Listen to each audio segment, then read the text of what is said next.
Welcome to your favorite comic book channel, Cartoonist, Kayfabe. My name is Ed Piscor. I'm Jim Rugg. And I'm Tom Scholey, author of I Am Stan.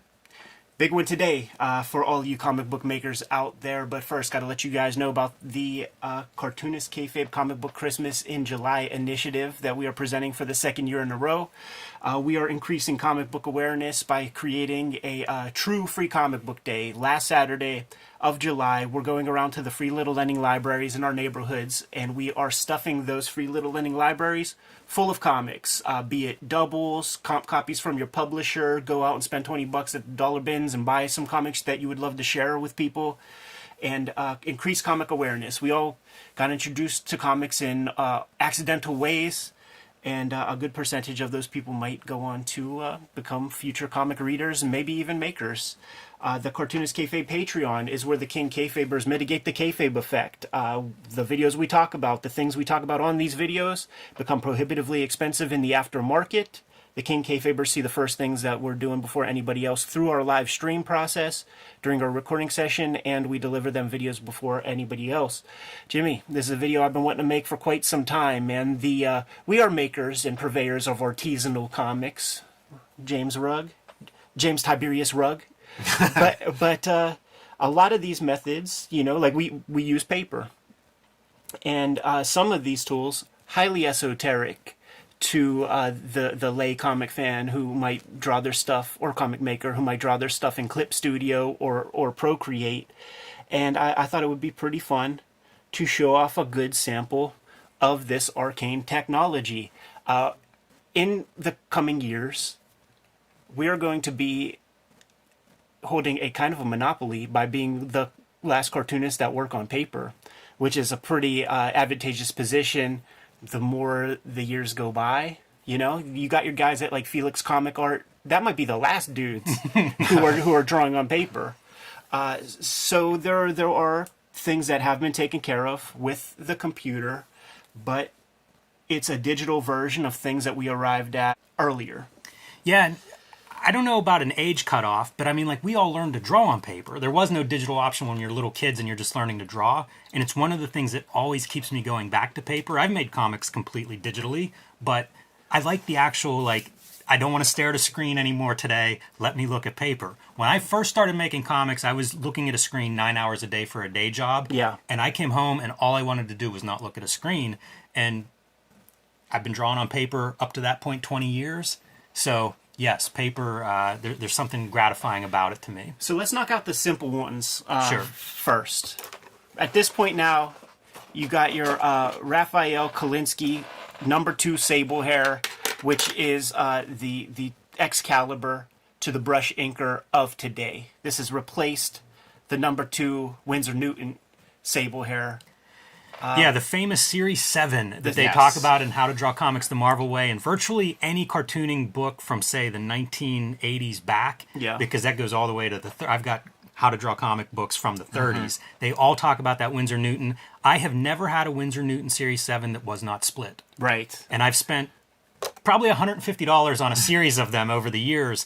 But the Raphael brush, for me, I've gone through, a dozen of those, and I've never had a problem with one. Not a bad idea to keep these tips. You wash it out diligently when you're done using it. Some people even use straight up shampoo, and you could actually, when you're washing them out, you could be rough, because you need to get the ink out of the ferrule. Is it ferrule? Mm-hmm. Like, you need to get the ink out of there, and you can literally mash it into your hand so that it splays out all the way. Go like that until you see no ink coming off. What Uncle Joe did, and what I still do to this day after a point, put it in the mouth, get that tip back, put this back on there, and it'll preserve the tip longer than if you don't maintain. Yeah, the other tip I would give everybody, because I've done a good bit of brush inking, wash it out every half hour, every 25 minutes. You don't want to, you do 2 hours with these things, you will do damage. And what happens in the way they damage is the bristles will start to break off. Yeah. And so, like, I have a bunch of brushes where they started out like this, those look great, and now there's like 4 hairs left. And, that becomes that limp fish, because these snap back into point. Yeah. And that's what allows you to do that thin, thick, thin that brushes really can't be duplicated with other media. You mentioned shampoo. I would use conditioner after I was That's done pretty on the good. brushes to kind of give them a little extra. Let's keep it pushing, man, because we got a lot of tools to talk about here. This episode is brought to you by the Cartoonist Kayfabe Patreon. 3 different levels of participation at our Patreon, but if you become a King Kayfaber, you get all of the videos before anybody else gets to see them, and it mitigates the kayfabe effect. You get first dibs on the things that we talk about, plus you have access to the live stream recording sessions where we record a week's worth of videos, giving you even more exclusive access before anybody else. Ultimately, the videos are brought to you by the books that we make, and we have a big year in 2023.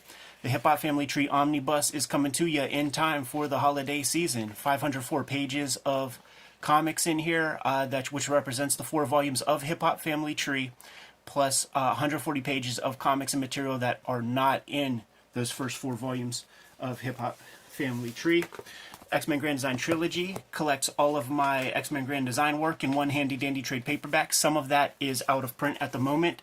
The current focus is Red Room Crypto Killers.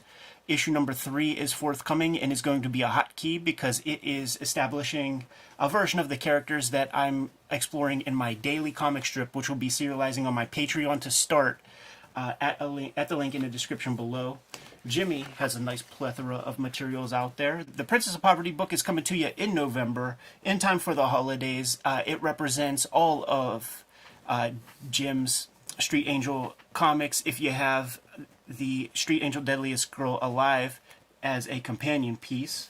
Hulk Grand Design is the Marvel comic that Jim put together, but the newest effort that is currently out of print but going to be getting another print run is True Crime Funnies, and make sure you connect with Jim at his website for that. Now that we're done paying the bills, back to the video. The adjacent cousin to the brush is the dip pen, and we got a sample of nibs here, ranging from like Gillette points, like the mapping points and things, to these ditties, which are the classic lettering nibs. Yeah, absolutely. There's 2 varieties of these. If you look closely, you'll see like one is the C nib that has kind of a rounded point. Yeah, that blunt. was very popular. The other one is basically a chisel tip, like a calligraphy tip. Right. And between those 2, I've lettered comics. Some of my early Street Angels, some of the stuff that'll be in Princess of Poverty was lettered with some of these lettering nibs. They're interesting. I don't use them now for lettering. I use markers, but I recommend, man, if you have any interest in this stuff, play with these because they're very, very fun. You see, like, there's some big bluntness to some of them, and that would be conducive to the scale that you're drawing the strips in. If you take a look at like old E.C. Segar strips or Dick Tracy, these things are more than twice up, and you can get away with doing a very, very thick line. Maybe on an 11 by 17 piece of paper, this would be specific and exclusive to very, very bold kind of shouting or something. My teacher at the Kubert School, Phil Felix, used a Hunt 102 to do his comic book lettering. A little bit thinner line. Dave Cooper uses the Hunt 102 for lettering. That's how I started doing, and I've done, lettering with the Hunt 102. Boy, I tip my cap to the people who can make that look good and work for them, because that is not an easy tool to letter with. Totally. And the chisel tip, the place where you would see that would be like the Walt Kelly lettering, or Kevin Nolan would letter that his works that way. So you would basically you hold it at the same position every time you make your strokes, and you get a thin line pulling down and 2 thick lines going across, or a thick line going down and 2 thins, or going And according vertically. to an interview in Draw Magazine, Kevin Nolan would actually file down his tips to make his own chisel tip. That's it. Out of like a mapping tip. So that is the other place that you see it at is on splash pages and like cover lettering from the Silver Age Marvel books. That's where you would see some of those bigger round tips used for like very bold outlines on letters too. Yeah. I see you've got your what they call the lead holder here, man. The old school drafting pencils. This is what I draw with. Those are my pencils for the most part. One variation is this, and this is like, talk about a garbage tool. Right, yeah, it feels so thin. I bought feels this so before cheap. I went on the road just because I was traveling to Europe and I needed to draw, of course. And I was like, I'm going to buy these mechanical pencils. And this thing is, I think it's a 1.2. Yeah. These are 2 millimeters.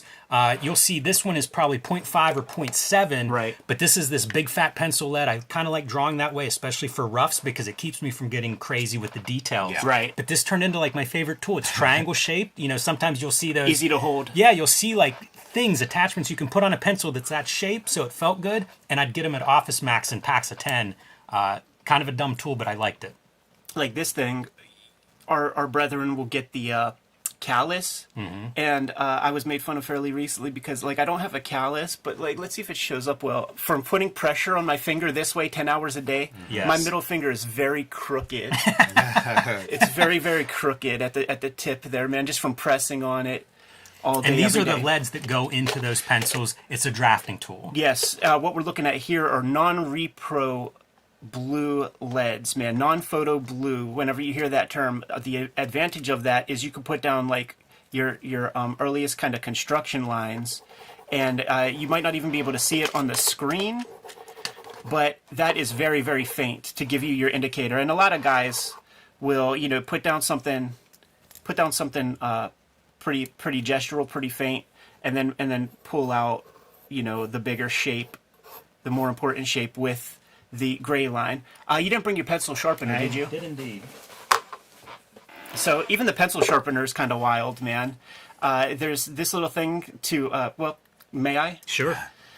So you put your blunt tip in there, you run it across, and it's hitting the sharpener. It feels And it very gets satisfying. sharp. Oh, yeah. It'll get very sharp as well. So look at that, man. Probably needs emptied is what you're picking up all that graphite. You need this piece to, get the flotsam and jetsam off of there. Then you're good to go. Yeah, and I run 2 of these pencils because I like to keep that blue available very easily. So I run 2 of these pencils basically at all times, one with my graphite and one with the blue, although occasionally I will change it up and put red. And this is when you're being fancy and trying to make originals that look cool. Yeah. It was just something else to look at, but it's kind of a pink color whenever you use that red. I have a practical. Can you load off camera? Can you load me up a red but keep the blue, because there is a practical reason to have both, and I will show you once we use this thing. Whoa. Once we put this to usage, man. This is my go-to pen that I use, pencil that I use, just a 0.5 Pentel. The lead, I don't know that they make non-photo blue lead, but they do make a blue lead. It is darker than your non-repro blue pencil that we just use here, but I have a light hand, so it doesn't show up. If you have a heavy hand, it's too dark. Like even if you pressed on that earlier blue, it would not be this dark. So you got to have a light hand with this. The advantage of this is you don't need to play with the pencil sharpener. Right. It does stay tight the entire time. Maybe the disadvantage, if you're a compulsive person, is you do get into the details of things a little too much if you're in penciling mode or something. But the other beauty of not having to sharpen it all the time is it fits in to the Ames lettering guide quite beautifully all the time without ever having to do any sort of sharpening.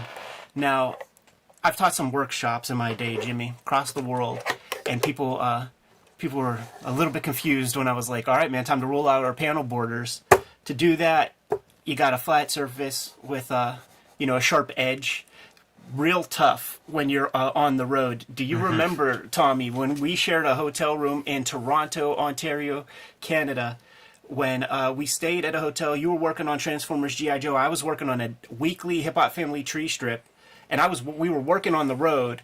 And you snapped pictures of me using the closet door because I could not find a sharp surface to put my paper so that I could tape it up, so that I could get accurate panel 90-degree angles. Right. You need a triangle.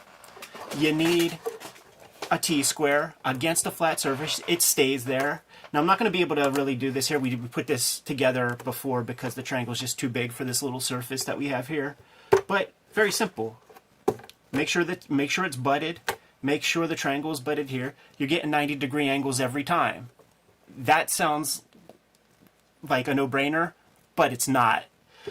So the triangle, that's the crucial piece. I did not bring my triangle. I have a 30-60 degree drafting triangle that I use, and it's probably my most used tool. Ames lettering guide. I have 3 of these going, and I have 2. Yeah.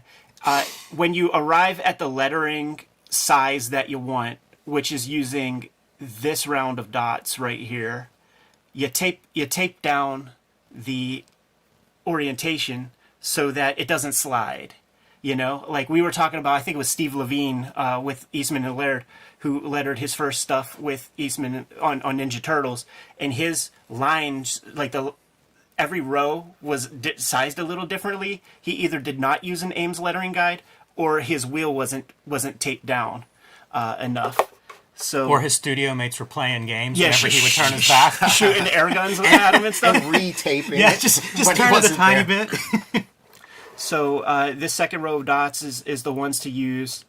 Yes, you see right here, it's basically telling you, there's like a little indicator telling you to skip that middle dot. You don't need it. No, what you might use that for is if you were doing like lowercase, Yeah, because this is actually gonna another use this bottom one because it's bigger. drafting tool. Yeah, I'm gonna use this bottom. Well, it's actually not bigger. Okay, you know what? This is my smallest. This is my Whisper Ames lettering guide, so I'm not gonna be able to do too much. But you know, you give yourself three rows with each one, and then this one that we did not use, you put it over top of the last line that you drew, so that gives you the exact space. So you letter here. Let me use a little fine liner. You letter here. Now I'm far away. I'm not able to see so well, so it's going to be very, very messy. And I'm blind enough that this is already fuzzy to me from this distance that I'm at. And you know, we're showing these tools and kind of talking about tools that have been used over the years. You can set up templates. If you're working digitally, you could set up a layer that has your lettering guides that you create digitally. It's the same exact principle, because it's spacing. And you know, that's a conversation. We could have that conversation later, because what you can do, what I did with my daily strip is I blew up a Carl Burks page to the size I wanted to draw, and then I took it into Photoshop, and then I adjusted, like I created a guide using his exact lettering size. So, you know, this lets you know where to letter, and then you put this dot, and you could see where you're lined up by kind of going like that, and see if you're a little too low, a little too high. Make sure it's perfect, and then you could start your next round of lines for your guide. Yeah, and so here's a tip. If you're super nerdy, I would look at like Mike Royer used to letter Kirby stuff in the 70s. Yeah. And he would talk about like if you had two word balloons like this, one of them's this way, he would then lower the next word balloon so that the lines weren't parallel across the page. Yeah. Subtle detail, but if you want to get into detail in comics, lettering is where you can just go, like you can really feed the OCD monster. Yeah, these have an incredible function also. And it's for your balloon. It's for your like bubble letters and things, man. A letter like an E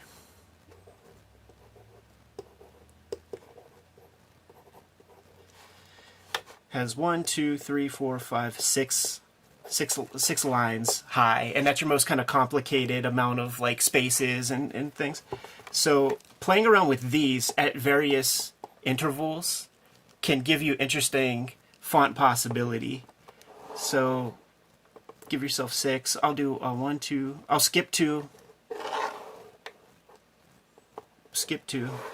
And then like what the old timers would do sometimes, man, like they could get italics Right.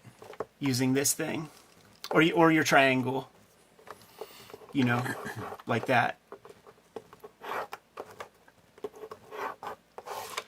Even just simply that, and then with your hard line, E.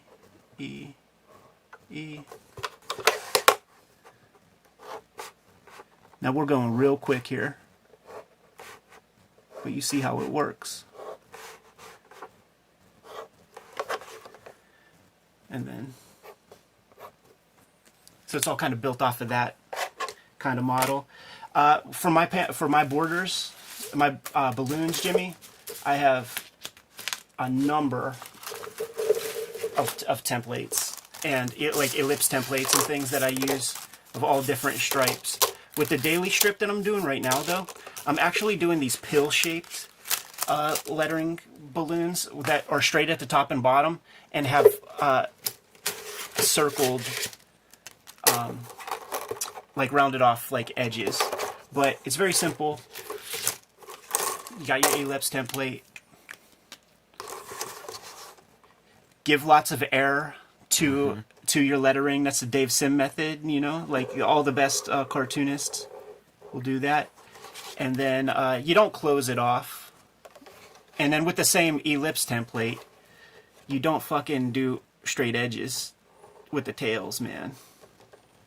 You just hit it a little like that. I do a ton of word balloons with the French curve, and it's kind of the exact same method as what you would do what you just showed the tails. Yeah. Because you're just taking a little piece of the curve that you think you like. Right. You know, it would be something like you have some kind of rough box, right, of what it's going to be, and then you find the French curve that roughly matches parts of that oval. And just keep it going. Yeah, basically you're just kind of going to do a couple of curves. The fewer curves that you can use, of course, is the better results. And often I will try to repeat the curves on the opposite sides, you know, so that they're kind of complementary to one another. And it's not perfect, but I also don't know that it has to be. Like, part of the reason that I do this rather than doing an oval is I like the imperfection a little bit. Yeah. You know, it gives it a little bit more of an organic feel, but you can still have a very tight shape, you know, a very tight curve on it. So cheated there at the end, but that's basically the French curves, and it works for anything round. If you're doing like a wheel in perspective, if you're doing some kind of curved piece in perspective, you don't always have the perfect circle to use, and so you find the different angles on the French curve, and like I say, you may do a couple of them. Works with a pen, not a tool for a brush. No. I've tried that. I've learned that. and let me get this, man. So like all of the best templates and triangles and French curves, they all have a little system built in so that you can use ink with them. And you need to ink on a raised surface. Yes. It cannot be flat against the page like your little ruler that you used as a kid. It has to be raised a little bit, and some of these are built in with, you know, that raise. But if you don't, let me go get my my trusty ruler, man. Go vamp a little bit. Yeah, this is good stuff because I know exactly what Ed's going to bring out here. But in the meantime, let me put this down. You guys can pause your screen. If you're trying to figure out the Ames Lettering Guide is a weird tool, this is your instruction booklet that comes with the Ames Lettering Guide. So you can pause the screen and read that if you want to get more into the details of what this tool does, because it does a lot. This is a very remarkable, robust tool to have in your collection. So this is how we used to create a raised surface in Homestead, man. This is a flat ruler. It's flat against the surface. You cannot ink against it because what will happen is the ink will escape underneath and it'll spider web out and things. So it costs 4 cents to raise the surface. To go from the kid level ruler to professional grade. Yeah, man. It'll cost you four pennies. But that's all it is, man. Just tape some pennies underneath, and you'll always have that raised surface so that you can ink and never worry about any kind of bleed or anything. But yeah, if you're buying the tools and you get the beveled edge, always go for that beveled edge. I think for the most part we've covered the basics, but now we got to get into the true arcana of artisanal comics, and maybe even some stuff that is flat out antiquated. I talked about this proportion wheel, we called it a reduction wheel, a bunch of times, and I don't know what kind of like Pythagorean theorem or whatever is built into this, but they figured out the math of enlarging and reducing, which has totally gone away with the simplicity of Photoshop. But this is what Dave Gibbons needed when he was doing 10 roughs that were exactly proportional to comic pages. To blow up, to trace off or whatever. He didn't trace, but if you were going to, you would use the proportion wheel, and this was something that we had as a sidearm at all times for those exact reasons, man. Like, I built a rough panel, a thumbnail design on small paper, and I arrived at the amount that I needed to blow it up using the proportion wheel. We'll be real simple here. Okay, so the small circle, there's a little rotating wheel. The small circle gives you the size of your original. So let's take a simple number, 10 inches. We want to blow that up to 15 inches. So this is the size of what you want your final piece to be, this outer circle. You put the 10 on the 15, and then you know when you go to a Xerox machine and you take your little thumbnail, you need to blow it up 150%. Very simple. And you could get super complicated, you know, like an original piece of comic art has a 15-inch height. What's the size on your standard comic, Jimmy? 10 1/4. Okay, so let's take it to about 10 1/4. It reduces almost a little less than 70%. And so that lets you know how little you need to reduce it. This has gone away. Like Photoshop takes care of that so easy. Yeah, the tool that I didn't bring, but this makes me think of it, is the color wheel. And I can remember talking to Stephanie Buscema, and she was talking about how much she uses a color wheel as a painter. And it's funny not to include that. And I guess a lot of cartoonists don't color their own stuff, but if you do, it's a really great tool if you don't have one handy, just as a quick, easy reference reminder. Can we start getting into esoterica? So some crazy shit? Go deeper. Let's go into some crazy shit, man. Making a splatterpunk, gory comic, frisket can be applied. And I have two kinds of friskets, man. We will not be using the liquid frisket here, but it goes on. You could draw over top of it, and then you use this little eraser thing, which is like the same thing as a paper cement eraser, to get the boogers off. You also want one of these things. I don't even exactly know what you call it, but if you were patching up artwork and you were using paper cement, you run this across. It gets the remnants of the paper cement off. It's very, very... It's not sticky, but it has like a sticky-ish feel to it. I don't know how else to describe it. That said, we can play with a little bit of the screen frisket. Comes in a couple different... Comes on a roll. This was printed... This was created by Graphics, the same company that did Duo Shade. They're still in business, and this is one of the things that they do still make. It's a sticker, and airbrush artists use it a lot to kind of section off different colors and things. It comes in different tackiness, and this is not a good one. This is extra tacky, but that's okay, because what you would do is you cut off the shape that you need, and then when you get one that's too tacky, and if it's too tacky, it doesn't pull off the paper so easy. So you gotta put some oil on it. Get some schmutz on there to kind of like lessen the tack. I always put stuff like that on a pant leg or on a shirt. You know, just a little bit of lint will take some of that stickiness away. Boom. Put it down, something, and you were like, you had your flickety flick. That's when you always see toothbrush people is doing the splatter effect. And you're doing some splatter, and then you want ink all over this side here, all over this side here, but this is like, you know, illumination from inside of a triangle-shaped doorway. In the sky. Right. And then you peel off your frisket. Yeah, you mentioned airbrush.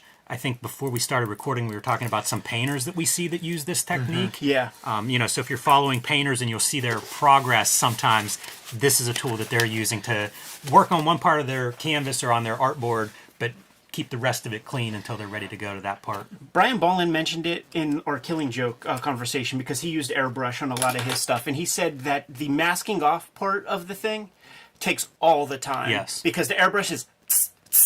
Yeah, it's just that, but cordoning off, you know, Joker's skin, yada yada. Yeah, all the foreground elements and stuff. So keeping in line with Graphics, the company, the duotone, the long gone archaic mechanical process of duotone, which is very much not available to you in an analog format in any form or fashion. You got to unearth this stuff. It was an actual paper that was chemically treated. The paper would appear white, but you look close and you could see undeveloped lines. Came with two chemicals. One chemical, you put it on, it develops one set of the lines. You put on the stinkier chemical, it develops both. you can see how corrosive this stuff is to the paper. It's not archival by any stretch.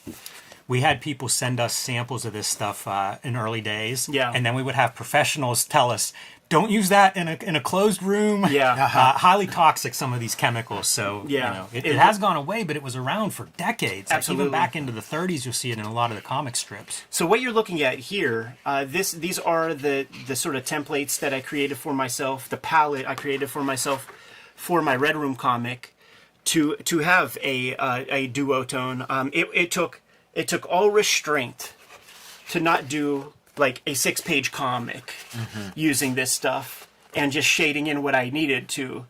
You know, this is like that marshmallow psychological test.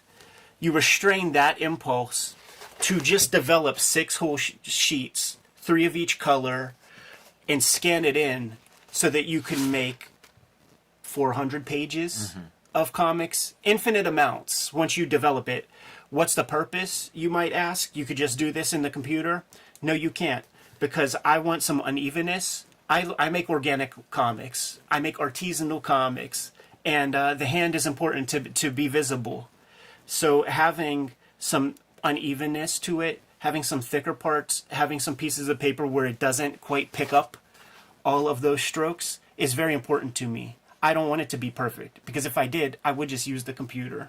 But the organic nature of comics making is why I'm in it. I'm not in it to play around on the computer that much. And this material, an MVP of the 80s black and white explosion, following in the path of the Teenage Mutant Ninja Turtles, a lot of people would add this, and it would really bring a richness to that artwork because it would give you these different shades of gray to play with.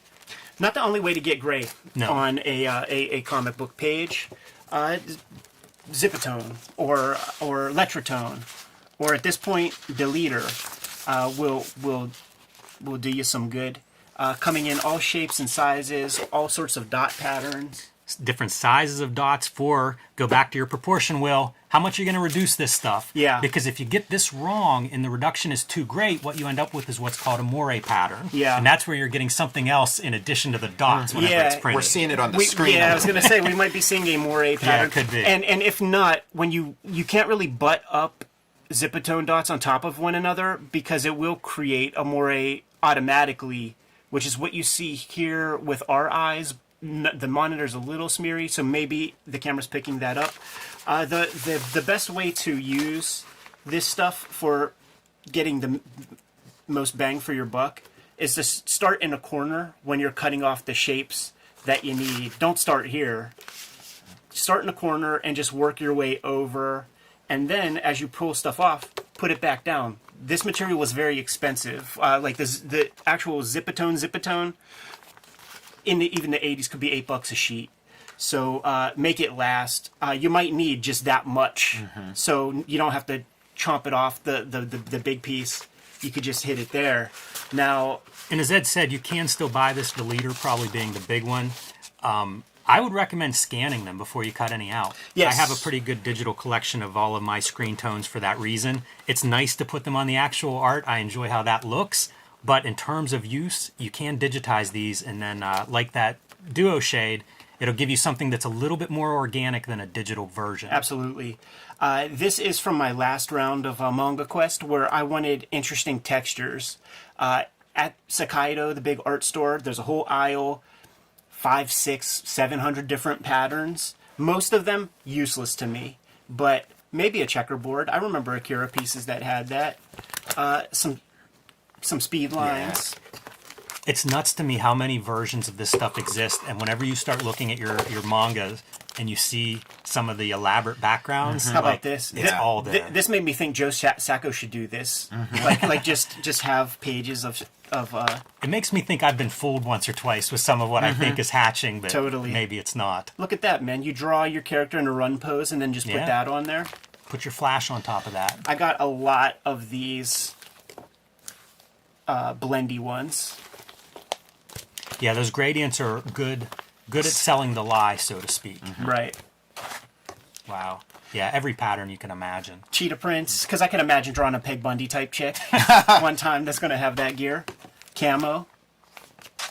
Some more of those drawn organic lines. Some speed lines or bursties, some more drawn lines. This is a nice pattern. I like this. White noise like. Yeah. And you'll see these in all of your manga. I can't imagine what this looks like on screen. Yeah. Because you're moving this back and Yeah. forth. I'm sure it's crazy moire patterns coming in and out. In the old days, though, man, you had your lecture tones. And this, like, what you're looking at here, like, I just buy chunks off of eBay. Like, the stuff comes up, old dudes are getting rid of their old stock. They've gone fully digital. And when making artisanal comics, these are hand-done comics, and you want some fuss and muss on the page. Here, this would be a good moire, because it's doing it to my eyes right now. Yeah, these are fantastic patterns. And at this point, like if you get your hands on one of these lots off of eBay, it can add a pretty unique piece to your comics now, because this is not a common tool at this point. You know, in the past, you might have looked at it and thought, oh, it's mechanical, why don't you draw it? But now it almost brings that extra level of craft to your comics. Yeah. Ledger Set is the company, and most known for their vinyl lettering. You just burnish this on. You put this over top. You could use the Ames guide to create a line. Like, use the back of your Yep, that's right. X-Acto to just push that lettering onto the paper. The nice thing with using letters like this is that you're going to have that human hand, like that warmth part, because they won't be 100% perfectly lined up no matter how good you are. Yeah. The spacing in between the letters will be a little bit different, and it can really create kind of a nice, again, it takes what could be a dull mechanical feeling and gives it a little bit of warmth. Yeah. And once again, same deal. Like, I just scoop these up whenever I see them. I can't remember if we said it on the record or not, but like I've bought pen nibs that way, where you just go on eBay and you buy like a lot of old pen nibs for that same purpose. So this is like the newest piece to the puzzle for me, man. This is the all-star piece. This is what the King Kayfabers are clamoring to see this thing. Yeah, but do you got some more stuff over there, Jimmy, to show off? Maybe we should do that first. I'm going to need that. While we're talking lettering, yes. It's worth pulling out an Ames lettering guide. Yes. This was sent to Leroy letter. Yeah, my guide. fault. Yeah, this is the EC. This was sent to me from Sisters in Christ. Yes. And mostly intact. I'm missing a couple of the pen nibs, so those nibs come in different sizes, but they outline like which of these tracks to use with which size pen nibs, and then this is your device to actually rule out your lettering. And I'm going to show how to use it, but I'm going to grab mine because, like, mine is, you'll see. Yeah. Dude, look how deluxe your kit is. Oh, yeah. Oh, that's a Leroy 2 lettering set. Yeah. The 2 has advantages. And here are the advantages. By the way, I've got the guide, the tips of how to actually use this came in a booklet, and this is another one of those drafting Look at tools. this shit. Is it just like Fast Eddie or like some it's Full so Hustler? deluxe. Yeah, it is. So what makes this one sick as fuck Oh, wow. is that I'll show you how to use it real quick. Boom, that T-square, super important. Your letter forms, and then you keep one stylus in this level, like so that you stay level with the page, and then the other one traces your letter forms when you have your tip in here, and you keep this against the paper so that you know, like, this is level with the pen nib. But what else is cool with it is, and you'll see it in EC Comics, is you have to italicize. So you play around with this wheel here, and then you kind of move things. So now you would get like an italic. If you want to talk about esoterica, doesn't get more esoteric. Yeah, I had mine running one day, and I thought, I'm going to see how this actually works. And you come away with a mad respect for the guys who could do this fast enough to be a profession. Unbelievable, and the artist editions do not help because the like eyeballing the spacing between letters is not intuitive.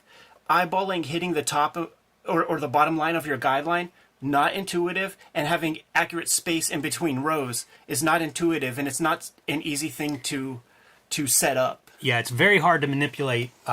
It makes me wonder, there are those drafting tables that have like the 2 cables for your straight edge, and I wonder if that's something that's used better with the lettering guide, because it's just too much stuff to like hold your T-square tight, but then you've got this other piece that you're manipulating and moving. You really need 3 hands, I think, to make it work. Yeah.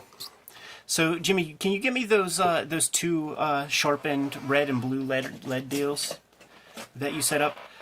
This is like some kind of a naval mapping tool. Like, I don't know what it's called. I saw Daniel Warren Johnson using it while he was penciling, and I was like, I need to get one of those things. Somebody mentioned what it was in the comments. I tried to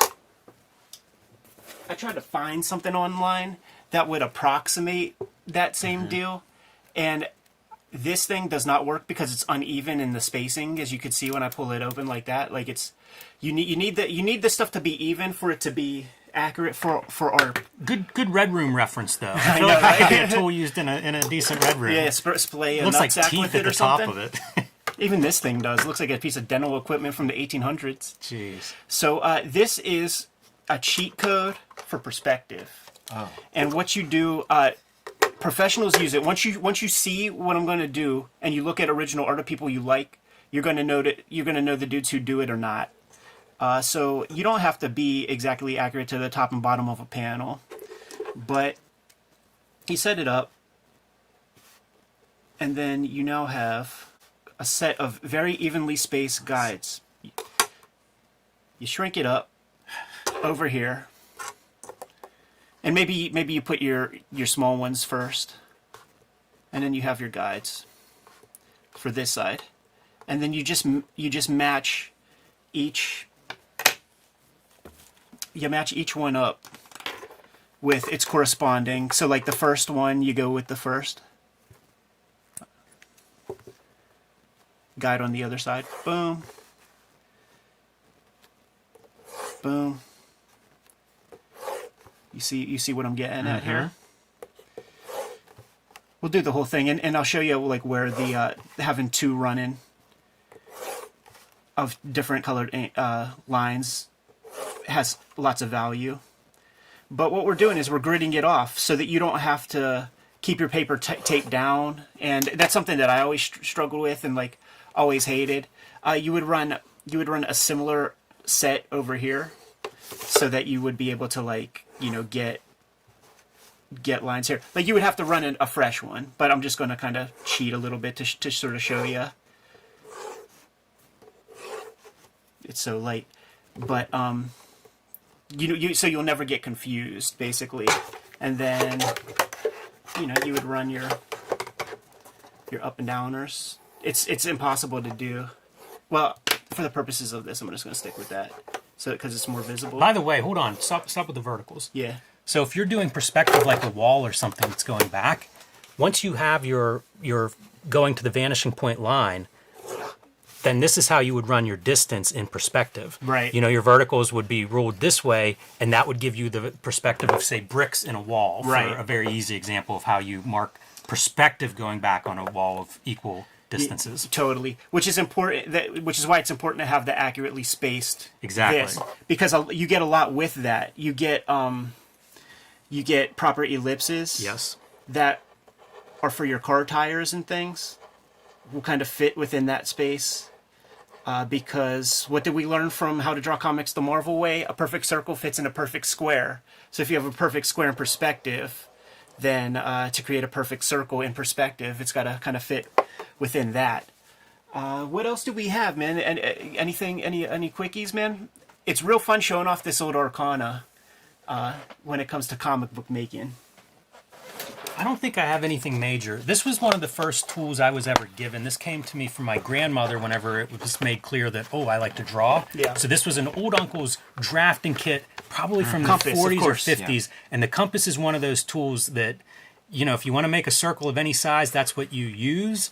I rarely use a compass. I just don't love them. I end up using circle templates, sometimes coffee mugs or saucers, you know, depending on the size. I prefer a physical object I can trace around. This is dope. This is called a ruling pen. Yes. And you can put ink or paint, like acrylic paint, in there. You can open it up to different sizes, and because it's metal on the edge, you can use that on a straight edge. You could use it on a French curve, and you would see it in like sign painters. It's an old design. All of these old drafting tools. Yeah, Yeah, totally. And, this means that you could ink a perfect circle. You put it in the compass. It doesn't always Right. have to be a pencil. We're running low on time, so we should get out of here. Kayfabers, like, follow, subscribe to the YouTube channel. Hit the bell so that we can notify you when new videos are available. Cartoonist Kayfabe Comic Book Christmas in July is coming to you this last Saturday in July. We are going around town. We are putting free comics into the free little lending libraries in our neighborhoods. And we are spreading the word of comic book awareness. Join our Patreon. You become a King Kayfaber there. You're going to have access to all these videos before anybody else. But the vids are brought to you by the books that we make. Jimmy, what you got? My next book, Street Angel, Princess of Poverty. You can pre-order that now. It'll be out this fall from Image Comics. It collects all the Street Angel comics that are not in Deadliest Girl Alive. Deadliest Girl Alive just reissued from Image. So if you missed the first printing, we got a new copy available. You can also pick up Hulk Grand Design and the Plain Janes and True Crime Funnies, my self-published new comic book of non-fiction comics. It has sold out the first printing, but a second printing is on its way, and you can download the digital files at my website or on patreon.com/JimRugg, where I serialized all these comics and all my future comics. What are you hustling, Tom? Pre-order Jack Kirby's Star Warriors, starring Adam Starr and the Solar Legion from Image Comics. It's an old new Jack Kirby comic, a lost Kirby classic. I also have I Am Stan, the story of Stan Lee coming soon, and a paperback edition of Jack Kirby, The Epic Life of the King of Comics. Christmas in December is going to bring you a couple Ed Piscor efforts. The Hip Hop Family Tree Omnibus coming to you in October. 504 pages, collecting all 4 volumes of Hip Hop Family Tree with 140 pages of additional materials. Put in your orders and pre-orders for that. Same deal with the X-Men Grand Design trade paperback coming out in November, just in time for the holidays. Some of this is out of print, so it's all coming back in trade paperback form. I'm doing Red Room now. 2 trades of that are out there. 2 issues of the current season of Red Room are out there. Make sure you get Crypto Killers #3 because it's the introduction of the characters I'm using in my comic strips that I'm going to begin serializing on my Patreon and then to the wider world at a later date. But Jimmy, there are some other ways people can help out the Cartoonist Kayfabe channel. Subscribe to the Cartoonist Kayfabe newsletter at the links below this video. You can also find Cartoonist Kayfabe t-shirts, merchandise, hats, stickers, and more at our spread shop. That link is also under this video. All good ways to support the channel. Give them those marching orders and we'll be on our way. Make more comics.